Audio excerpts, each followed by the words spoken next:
السلام عليكم متتبعين ديالي الاوفياء، لاباس عليكم؟ اش اخباركم؟ اموركم هانيه؟ تنتمنى ان شاء الله هذا الفيديو تلقاكم بالصحه والعافيه ان شاء الله كما ديما.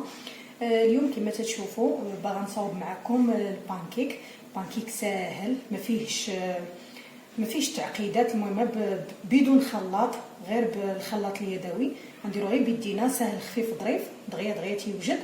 وحتى بالنسبه للخميره في نفس الوقت تنطيبو، يعني ما غاديش نحتاج نخليه يخمر. كما تشوفوا في المكونات راهم ساهلين. عندي هنايا انا عبرت هنايا 4 ديال الكيسان ديال الدقيق. انا عندي واحد الغراف دايره في الدقيق تنعبر به، القياس ديالو تيكون مجموع في هاد الكميه هذه كامله. دابا انا باش نعطيكم العبار بالتدقيق درتهم في الكيسان، لقيت جاتني 4 ديال الكيسان. المهم هانتوما تشوفوا 4 ديال الكيسان ديال الدقيق. عندي 2 كيسان ديال الحليب، وكاس ما عمرتوش مزيان ديال السكر سنيده، وعندي هنا نص كاس ديال الزيت، نص كاس زدت عليه شوي، وعندي 2 ديال البيضات متوسطين، وعندي خماره حمراء وفاني، ساشيه ديال الفاني. هادو هما المكونات اللي كاينين، ما غنضيف عليهم حتى حاجه. بالنسبه للحليب الا بغينا نعوضوه بالليمون نديرو الليمون، ديك الساعه ما تنحتاجوش للفاني. هنا بالنسبه للتنسان الا بغينا نحيدو الفاني نديرو قشور الحامض. المهم نسمو باي حاجه بغيتو. هادو هما المكونات. دابا غنبدا معكم بسم الله على بركه الله. غنبدا باول حاجه، انا غنطرف هادو الجنب شويه باش تجينا الخدمه سهله. غناخذ هو الاول السوائل، غندير الحليب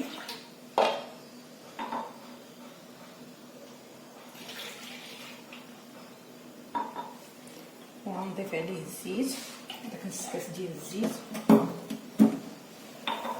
وغنضيف عليه السكر وهاد 2 بيضات،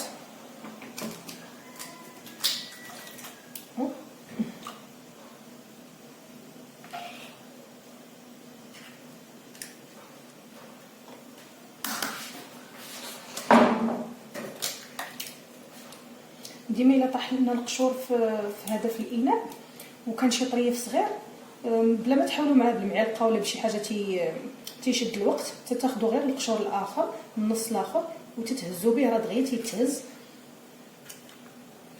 غادي نضيف هذا الفاني. المهم المكونات السائله كامله مع السكر والفاني غادي نخلطوهم واحد شويه بيدينا هكا هيك بالطراب اليدوي.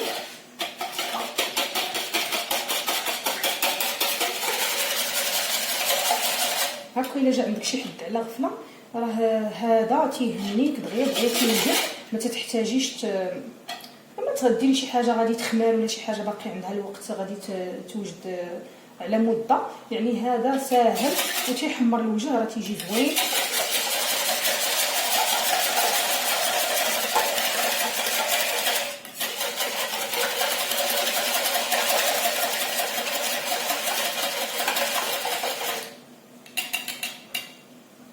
صافي هنايا طربت غير هذاك البيض باش يتخلط ليا مزيان. صافي هنا غناخذ هاد الصفايه، غندير الدقيق نصفيه،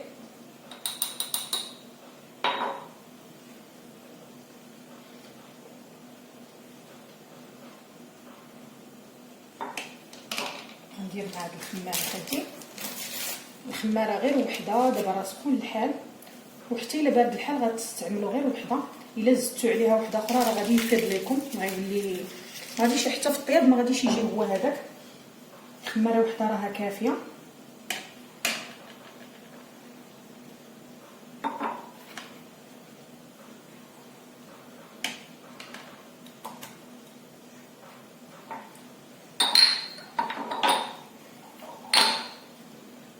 غنخلط الكاس الاخراني غنضيفو في الاخير، ندخلها 3 الكيسان هما الاولين.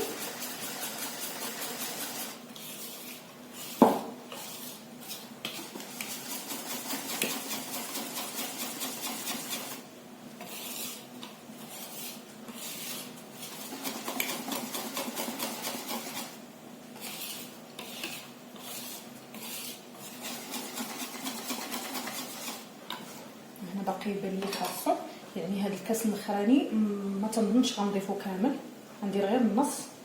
المهم غادي نضيف حتى نشوف القوام اللي موالفه. انا كنت موالفه كما قلت لكم تندير هذاك الكاس، ما تندكسلوش مزيان، تنعمرو عادي وتنبدا نخلط حتى تلقى داك القوام. المهم عيني ميزاني، غنشوف معكم شحال بالضبط ديال الدقيق. نزيد شويه وحتى على حساب الدقيق، كاين الدقيق اللي تيتشرب، كاين الدقيق اللي ما تيتشربش، نتوما عينكم ميزانكم في الاخير.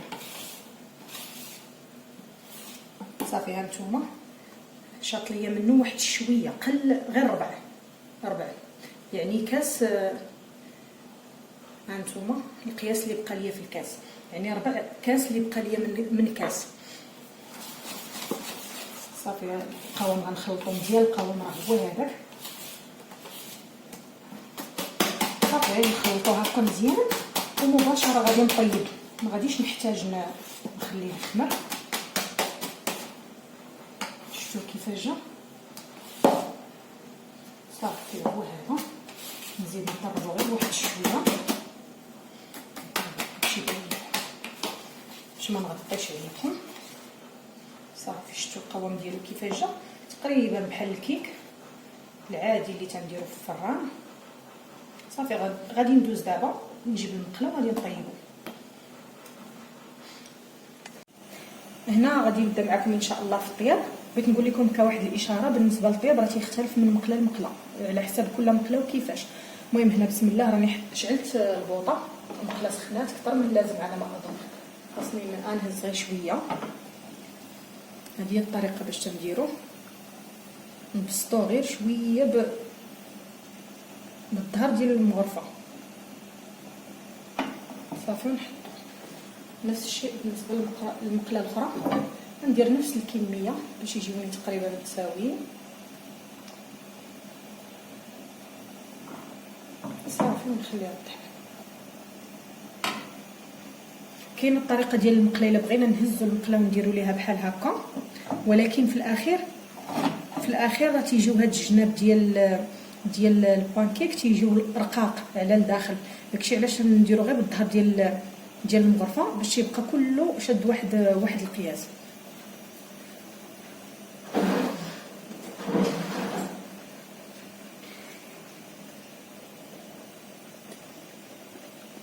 صافي هنايا تنخليوه غير تنشوفوا هاد الفقاعات هادو بداو وبدا تيتحمر من التحت، وغادي نقلبو.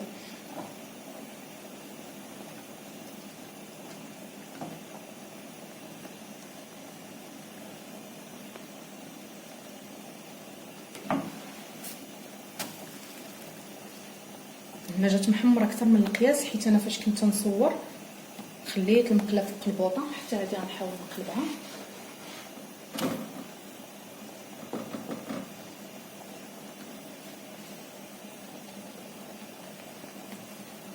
صافي هكا كما قلت لكم شفتوا الطريقه ديال الطياب كل مقله وكيفاش. نحاول نقص على الجنب ديال البوطه. صافي ونخليوه غير يتحمر. هانتوما غنعاود معكم واحده اخرى.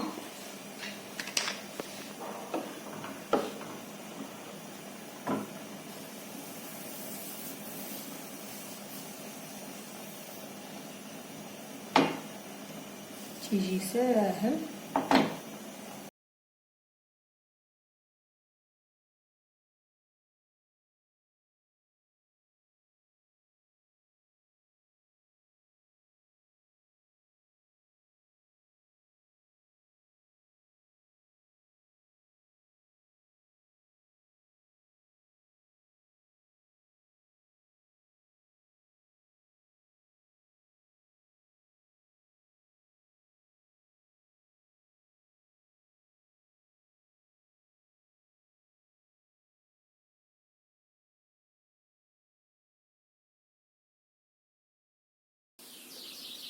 هنا راني كملت هذاك البانكيك في الطياب كما تتشوفوا الطياب ديالو كيفاش تيجي. تخليوه على نار مهيله باش يجي اللون ديالو فاتح ويجيكم زوين. كما تتشوفوا هنا هذه اللون ديالها مختلف. راه الاولى اللي كنت خدمت معكم خليت المقله انا تنهضر وخليت المقله سخنات بزاف، يعني خاص المقله تكون في البدايه غير سخونه غير شويه وتحطوا فيها، ما تحتاجوش تسخنوها مزيان. صافي هادشي اللي كاين. تنقدموها يا اما مع الشوكولات ولا مع العسل. قدمتها هكا وهكا كما شفتوا زينتها هنايا. هنا غنزينها بالشوكولات، غناخذ شويه ديال الشوكولات ونزينها على هذا الشكل. صافي نزينها على هذا الشكل، غير خطوطه ديال الشوكولات ونقدموه على هذا الشكل هذا. وبالنسبه للشكل الثاني راه حطينا هكا، اللي بغى الشوكولات راه غادي يديروا، اللي ما بغاش غادي ياكلوا غير هكا، يتناولوا غير هكا. هنا راه زيت شويه ديال الفريز كان عندي في المجمد، درتو بشويه د الماء حتى طلق وزينت به. كملت تزيين، يعني اللي بغيت يزين باي حاجه عنده في الدار زينت به هذا الشكل هذا. المهم هذا هو الطبق ديال اليوم، تنتمنى يعجبكم وتجربوه. بانكيك ساهل ماهل بلا خلاط بلا حتى حاجه. الخلاط اليدوي دغيا تيتخلط دغيا تيوجد، لا في الطياب ولا في المكونات ديالو ساهلين. جربوه اكيد ما غاديش تندموا ان شاء الله. وتنشكركم بزاف على المتابعه ديالكم، وش غنقول لكم، تبارك الله عليكم.